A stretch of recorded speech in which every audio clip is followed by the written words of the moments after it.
as much. So it was a little taste of that major label juice, where they were fronting me money and I was getting advances, and nothing outrageous, you know what I mean, but definite upper 5-figure, you know what I mean, checks. Yeah. So it served its purpose. It got me a crib. It kind of was like my introduction to kind of becoming a man and not being a wild ass kid trying to make music. Is a question I people know that I know you, and they ask me questions about you all the time. I mean, and to this day, people still come up to me and they want to know, like they think I have some like insight on your life. Like that's the whole point of doing the interview. And I know you, and we've been friends for a while, but like people want to know, like, is it true EC bought a crib from being an independent rapper?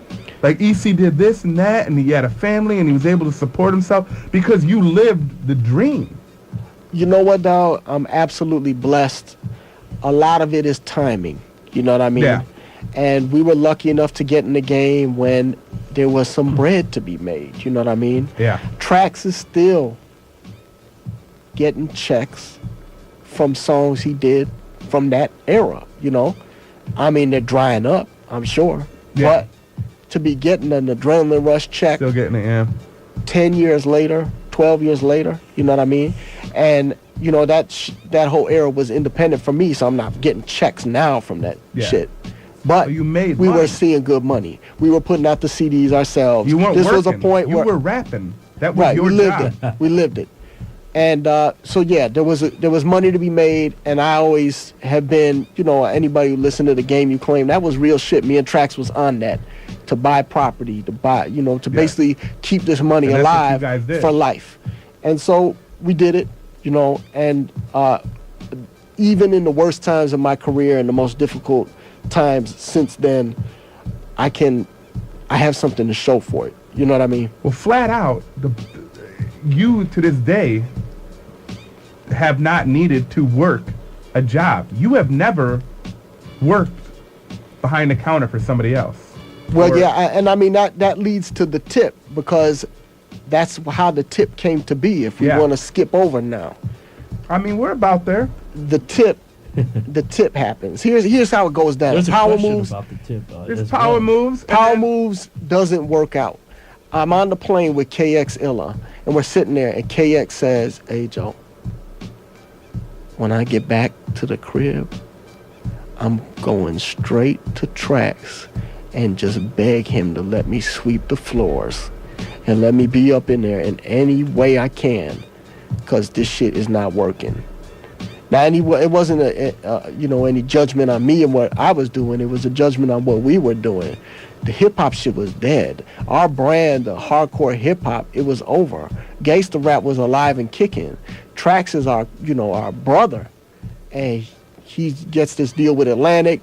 He turned him and Luck and Big Rap, they turned Twista out and basically say, "Look, dude, if you want to be a rapper still in this game, you're going to stop that bullshit you're doing, and you're going to hop on this track with Do or Die and rap like this." And that's when they squashed the Resurrection album. Resurrection never comes out. Resurrection is more East Coast. I mean, it's classic Twista, and everything we were doing, I think, was solid music. But we're on this plane. KX says, "Shh, I'm going up there." I'm like, "I'm right behind you, G." So we touch down. I'm having real dramatic issues. You know what I mean? I really don't know what to do. I have no record deal. Momentum is slowing down, which is like my total pet peeve. So things are not going how they're supposed to be going. And I take that infamous ride up to Trax's studio, Ohio and Fairbanks. Fairbanks, yeah. Now this man's he's doing okay. Huge just studio. Put it like that. I mean, I've been in the studio. Okay. Huge studio.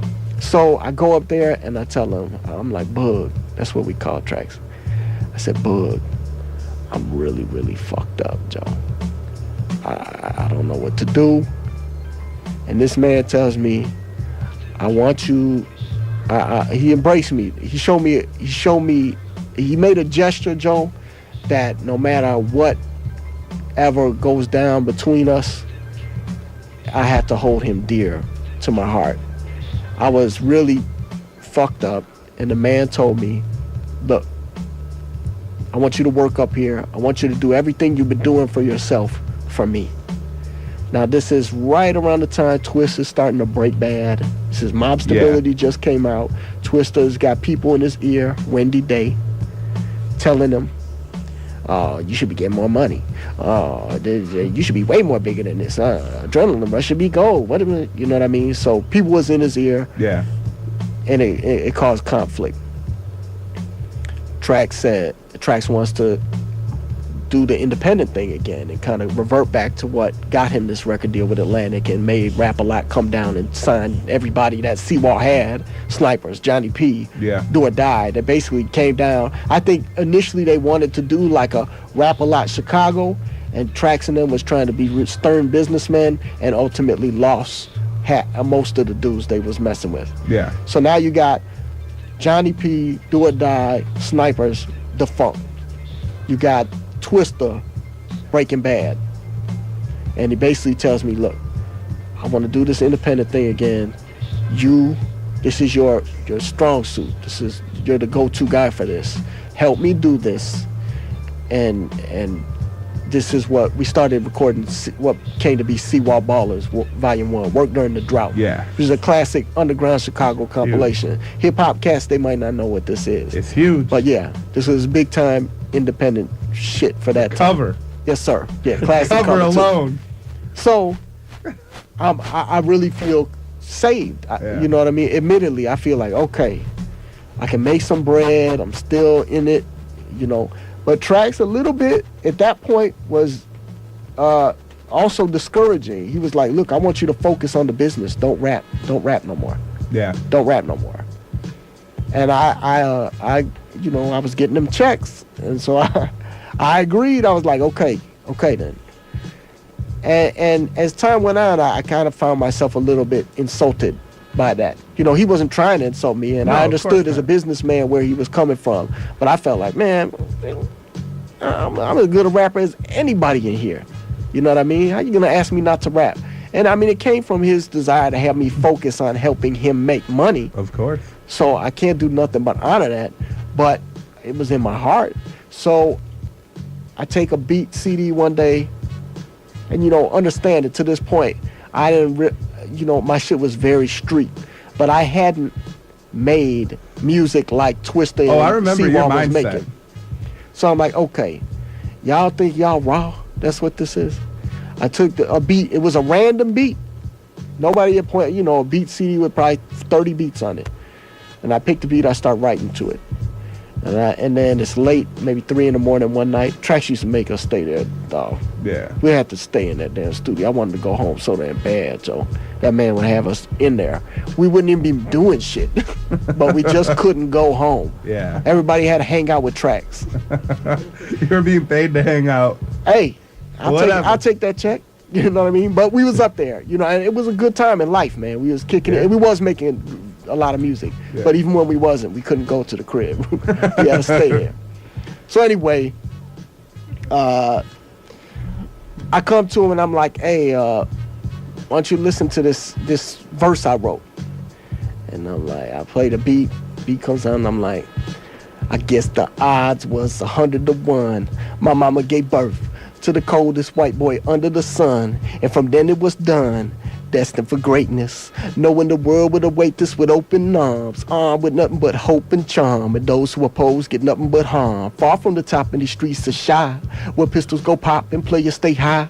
I'll be damned if I lie, this little white guy, learning the tricks of the trade, how to hustle and how to get paid, uptown where I stayed, from that I was made, and can't never get played. And dude was like, oh shit. He was like, damn, let's record this song. Finish writing it. He gives me some direction. He's like, you know, do it like this, you know. And so we record the song, The One, which was featured on Seawall Ballers Volume 1. So we get it done. We press up the CD. Labels is calling. We sound scanning. We charting, you know. Yeah. And the hottest cut on there, or at least one of the top few, is that cut. So Mike Karen from Atlantic is over, and you know, Seawall still signed to Atlantic, but Mike is real nervous. Seawall, because Twista's over there in California talking about, I ain't making no more music for these dudes. I'm not with it. So he's trying to be politically correct. He wants, to still work with Seawall. He's trying to do what he can. He wants to see what we got. And he's very impressed by the song. And he's like, he does the typical, get the scans up, and then we'll see what we could do. And we're scanning about 10, 15,000. By today, on just some super independent Chi-Town shit. Yeah, that's huge. By today's standards, we would probably get people to start offering with that, or at least, we'd be on Koch with everybody else. Everybody in rap is on Koch now. The entire rap game's on Koch. Koch making bank. Anybody who you like who's on a major label, if their next record doesn't do that great, they're gonna be on Koch. If it only does. Hey, Rhymefest, I hope Rhymefest don't be on Koch after this next album. Okay, I hope Bump J don't fuck around and be on Koch. Okay. Do you think they're gonna take him? I don't know, man. It seems like anybody could get on Koch. Hey, I can't get on Koch. I fuck with Koch right about now. Koch is where a lot of rappers. Who said it? Koch is where rappers go to die. I don't know what. No, it's like they're already dead, man. I was looking in the Source magazine and it had the whole firm was on Koch, AZ and Foxy Brown, and I was like, Nature, everybody's on Koch. I'm like, God damn, man. But anyway, yeah. So we do this. I establish myself with the song. And things don't go how they supposed to go. Once again.